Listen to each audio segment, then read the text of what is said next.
नमस्कार, मैं हूं धर्मेंद्र। आप देख रहे हैं ऑनलाइन न्यूज इंडिया।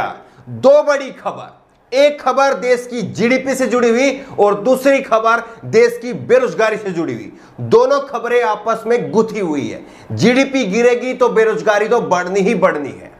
मोदी राज में जीडीपी का जो हाल है वो किसी से छिपा हुआ नहीं है, लेकिन जो ताजा आंकड़े सामने आए हैं वो अंदर तक झकझोर देंगे।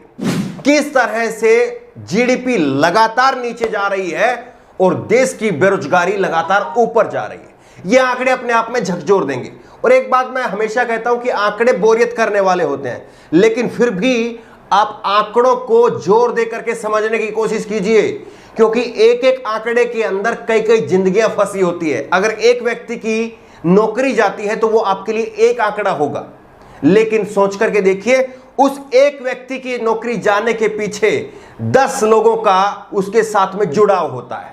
इसलिए इस खबर को ध्यान से देखिए भी, और लोगों की आंखें खोलने के लिए, लोगों तक सच पहुंचाने के लिए इस खबर को शेयर भी कीजिए।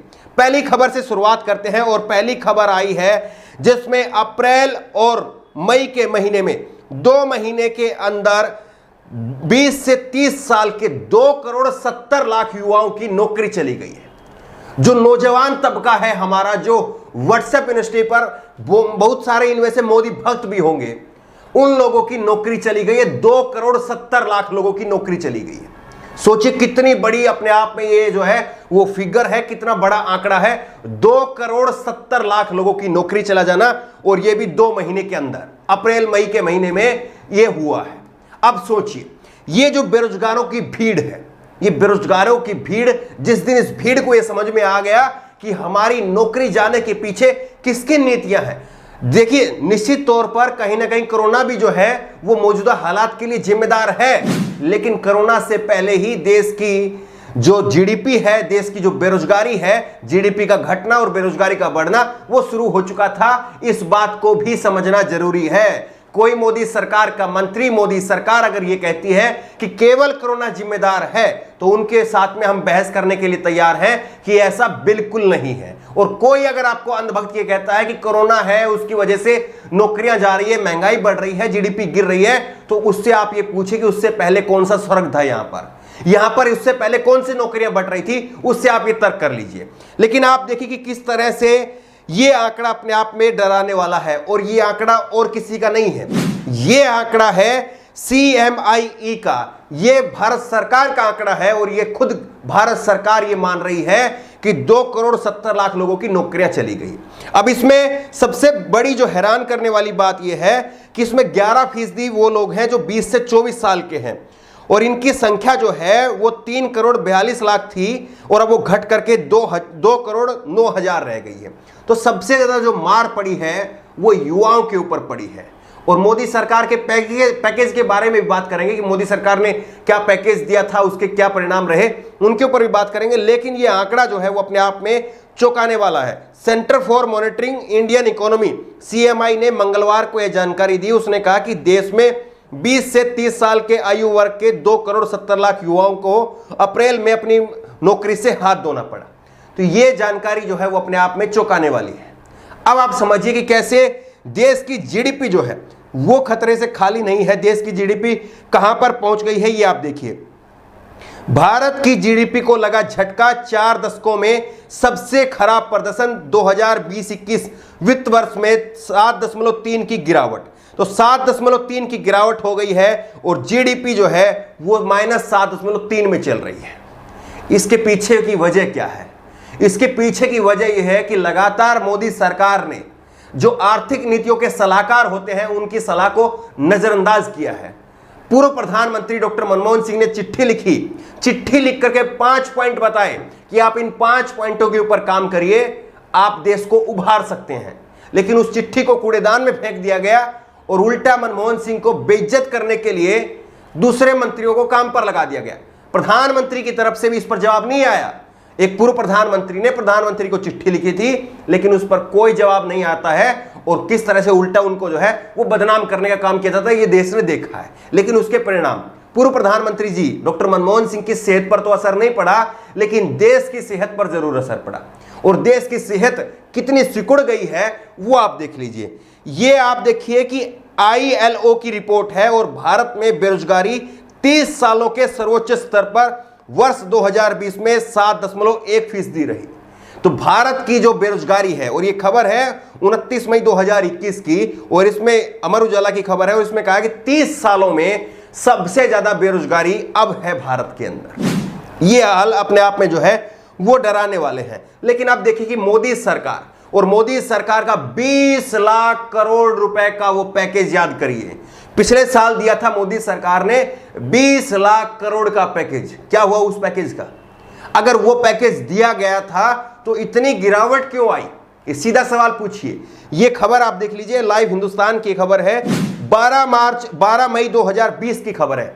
एक साल बीत चुका है इस खबर को।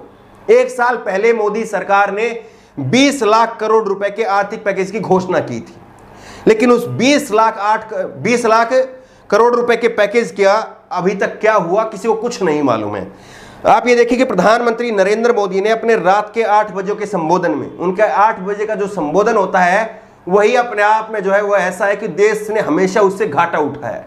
लेकिन रात को 8 बजे उन्होंने 20 लाख करोड़ रुपए का पैकेज की घोषणा की थी और कहा था कि यह आर्थिक पैकेज आत्मनिर्भर भारत की अभियान की अहम कड़ी के तौर पर काम करेगा, भारत को आत्मनिर्भर बनाएगा।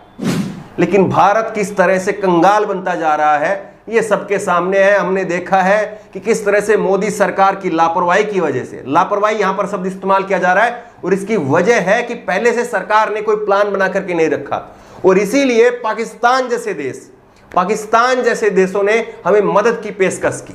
हम उन देशों में से रहे हैं जो हम मदद देते हैं, WHO तक हमारी सराहना करता है, हम उस स्थिति में हैं। लेकिन ये हालात हो गए थे कि हमें ऑक्सीजन नहीं मिल पा रहा था, हमारे लोग मर रहे थे, और उसकी वजह से पाकिस्तान जैसे लोग यहां आकर के हमें ज्ञान दे रहे थे। ये हालत किसके राज में हुई? ये नरेंद्र मोदी जी के राज में हुई। और 20 लाख करोड़ रुपए के उस पैकेज के लिए निर्मला सीतारमण जो है वो 1 महीने तक प्रेस कॉन्फ्रेंस करती रही थी। 1 महीने तक, याद करिए, 1 महीने तक उनकी प्रेस कॉन्फ्रेंस होती थी और वो बताती थी कि 20 लाख करोड़ रुपए कहां कहां पर दिए जा रहे हैं, किस किस को मिल रहा है। लेकिन देश के सामने सच्चाई आ गई है, 1 साल हो गया है। आप ये बताइए कि किस सेक्टर में आपको लग रहा है कि इस फला सेक्टर में वो 20 लाख करोड़ रुपए का पैकेज का फायदा नजर आ रहा है, वो फला सेक्टर में 20 लाख करोड़ रुपए के पैकेज से जो है वो उभार नजर आया है? ये आप बताइए। निर्मला सीतारमण जो 1 महीने तक प्रेस कॉन्फ्रेंस करती रही थी, उनकी प्रेस कॉन्फ्रेंस का कहीं पर आपको दिख रहा है कि कोई फायदा नजर आया है? ये खबर और देखिए, पिछले साल की ही खबर है, 10 दिसंबर 2020 की खबर है, और इसमें लिखा है अप्रैल से अगस्त के बीच में करीब 2 करोड़ 10 लाख लोगों की वेतनभोगियों की नौकरियां चली गई। ये 10 दिसंबर 2020 की खबर है। तो लगातार मोदी सरकार हर मोर्चे पर फेल हो रही है। आर्थिक मोर्चे पर मोदी सरकार के पास में कोई नीति नहीं है। जो कोई बाहर से भी सलाह देता है उसकी सलाह को माना नहीं जाता है, और उसके परिणाम क्या है? उसके परिणाम यह है कि देश में एक भीड़ बढ़ती जा रही है। रोजाना लाखों की संख्या में, हजारों की संख्या में लोग बेरोजगार होते जा रहे हैं, और अब यह संख्या करोड़ों तक पहुंच गई है।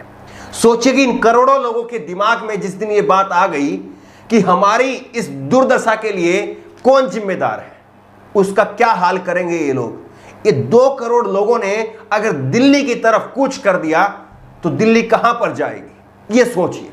2 करोड़ 70 लाख लोगों ने, और ये सरकारी आंकड़ा है, ना जाने कितने और लोग हैं, रेडी खोमचे वाले लोग और बहुत सारे लोग जो हैं, इन लोगों ने अगर दिल्ली की तरफ कूच कर दिया तो दिल्ली में पैर रखने की जगह नहीं होगी। सरकार के मंत्रालयों की छतों पर लोग चढ़ जाएंगे। हम बिल्कुल नहीं कहते कि ऐसा होना चाहिए, हम बिल्कुल नहीं कहते कि देश के लोगों को अशांति फैलानी चाहिए या कोई पैनिक दिखाना चाहिए, लेकिन आप सोचिए कि हर चीज की एक सीमा होती है, कब तक कोई सहन करेगा। और इसीलिए मैंने कहा था कि इस खबर को शेयर करिए ताकि लोगों तक सच पहुंचे, लोगों को पता चले कि उनकी इस दुर्दशा के लिए कौन कौन सी राज्य सरकारें जिम्मेदार है, कौन कौन सी केंद्र सरकार जिम्मेदार है, कौन सा मंत्रालय जिम्मेदार है, कौन प्रधानमंत्री जिम्मेदार है, और कौन सा पैकेज जो उनको मिलना चाहिए था वो पैकेज नहीं मिला है। ये सारे सवाल और इन सवालों के उत्तर लोगों के दिमाग में जरूर आए। इस खबर को शेयर जरूर करिए। इस खबर को लेकर के, इस वीडियो को लेकर के आपकी जो भी राय हो नीचे कमेंट बॉक्स में अपनी राय जरूर दें। और इसी तरह की तमाम खबरों के लिए ऑनलाइन न्यूज इंडिया सब्सक्राइब करें, साथ में जो बेल आइकन है घंटी उसको जरूर दबाएं, ताकि जैसे भी वीडियो अपलोड करें उसकी नोटिफिकेशन आपको तुरंत मिल सके। धन्यवाद। इस खबर को अभी लाइक करें, शेयर करें, अभी चैनल को सब्सक्राइब करें और घंटी जरूर दबाएं।